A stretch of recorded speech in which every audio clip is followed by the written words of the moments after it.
Una mostra per raccontare il mito del Ponte Vecchio di Bassano, eletto monumento nazionale, di recente restituito alla città dopo i lunghi lavori di restauro. Un percorso ideale attraverso un manufatto di 500 anni fra disegni originali del Palladio, ma anche modelli di studio contemporanei, libri e mappe antiche, fotografie di metà Ottocento, fino ad arrivare alla stanza dei dipinti di Canaletto, Carlevaris, Longhi, Guardi. Il Palladio, il ponte al centro di un'importante mostra proprio qui ospitata al Museo Civico di Bassano. Ha detto proprio le due parole chiave giuste, Palladio e il Ponte di Bassano, i due protagonisti di questa mostra,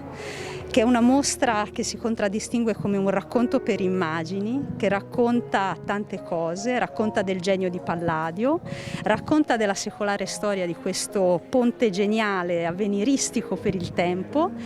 tutte le sue vicissitudini attraverso opere e documenti, e finisce tornando a Palladio e aprendo su questa finestra su un mondo fantastico che nella pittura del Settecento i grandi vedutisti come Canaletto hanno permesso di riaccendere la fiamma della passione per questo grande architetto. Opere anche di grande valore, dunque, alla mostra che rimarrà aperta fino al 10 ottobre.